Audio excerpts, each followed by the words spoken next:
we're back. So in my last video, when we were speaking about light sail and starting to try to really use AWS in some of the day-to-day things that I'm doing. And one of the things I was thinking about is possibly using S3 to consolidate all my online storage. Like you, I'm sure you have multiple, you're leveraging multiple services, probably at the free tier. I don't know. I have a Dropbox, and then that seems to be what I use for personal things, and then I have work things in Box. And still, I have Google Drive for other things that are hard to categorize. And then even I have iCloud, and I don't pay any additional storage with those services, except for iCloud. And now that I think about it, I'm not really sure why. So first of all, what I want to do is just figure out how much online storage do I have. So if I look here for Google Drive, I've got 15 gig. I'm just going to note that gig for G Drive. And then we'll go to Dropbox, and let's see here. It says I've got 6.3.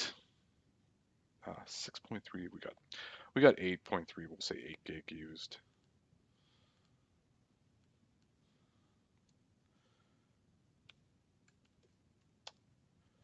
Deep Dropbox, and then what else do we have? We have Box. Where can I see how much space I'm using here? Wow, I've got 50 gig in Box. That's pretty interesting. Let's note that.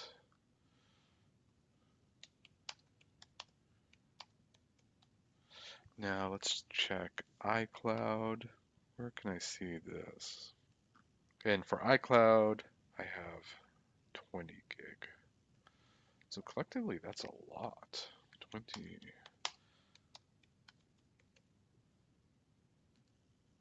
So that took a while to find for some reason, and I'm not sure why.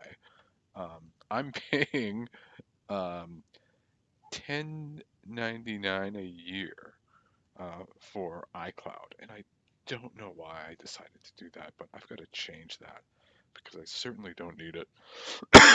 So what we're going to do here is I'm just going to note cost.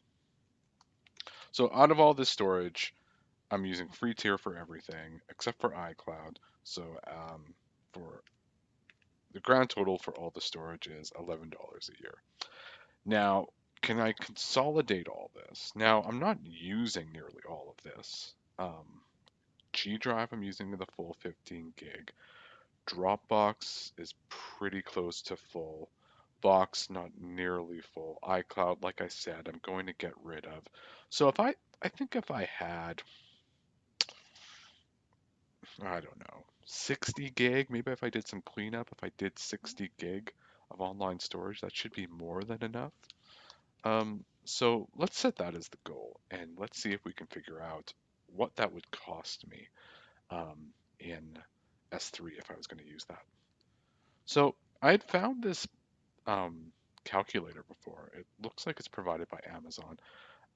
I've never really seen it come up in any of the training before, but it it looks like it's a great way if you were spinning up a new infrastructure or a platform, whatever you're trying to do, you could build it out here and then hopefully get a breakdown of what you're going to be paying. So there's a section here just for S3. So let's see here. I guess standard storage. Okay, so let's say 60 gig. Amount of storage expected to use.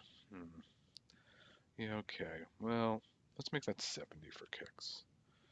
And we can play with that number and see how it changes. And we'll play with all these numbers to see how they're affected. So just I'm guessing by the fact that we have these variables that there's costs associated with storage, um, things that are being copied, get requests, put requests, uploading and downloading. This is interesting. So, okay, let's say 20 and 20, and we'll play with that number and see how it changes the cost. And as you can see here, there's the different kinds of storage tiers. Um, Obviously, this is going to be the most expensive. This is going to be infrequently accessed storage. I'm actually going to go for, hmm, this is going to be Glacier, which is something I'm going to, not going to, I am going to do another video on backing up my home PC with Glacier. Um, so I'm going to save that, but I will, you know what, I'm going to change this. We will use standard infrequently accessed.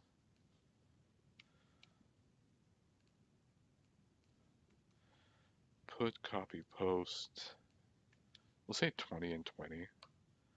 Data retrieval. Hmm. So this is defined as the amount of standard infrequent access storage retrieved each month. And this is, I'm just trying to figure out what get or other, the difference between retrieval and get. Get and other requests, the number of get and all other requests made to your Amazon S3 account in the month. And this calculator supports a maximum value of 2 billion something. Delete requests are not charged. Okay, interesting. So there's number of requests are a variable and a total amount of data retrieved. I can't imagine retrieving more than like a document here and there. So I'm going to say 2 gig. And let's see what other options we have. I'm not quite sure what to put for here. I for sure, do I want to replicate this data from region to region? That's a tough question. I'm going to say no for now.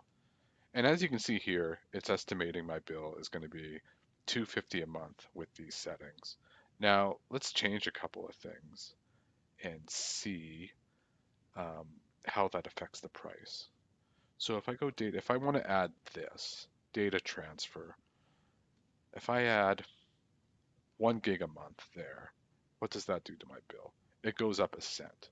So let's say inter-region. Obviously, that's going to require, if I want to replicate from one bucket to another, that initially would be 70 gigs of data. So there, my bill would be $389, but that would only be for, I believe, the first month after I set everything up, after I moved all my data, and yeah, and after it was replicated over, and then my bill would go down to um, merely whatever new data I'm adding and is being replicated to the other buckets. So say I'm adding 1 gig, or say I'm adding 5 gigs of data a month. That's also going to increase my storage. So, interesting. So 250. So just for kicks, um, so I estimated this at 70 gigs. I had 90 gigs before that I was paying $11 a year for with it. And interesting. So with S3, I can get 100 gigs of storage according to this on infrequent access storage. I can, and if I change the inter-region to 100 gig also, yeah, interesting. So this says to me, if I do this, I'm going to be able to consolidate all my data down into a central location that I'll be able to access. From what I understand, there's some applications out there that'll integrate S3 with my desktop.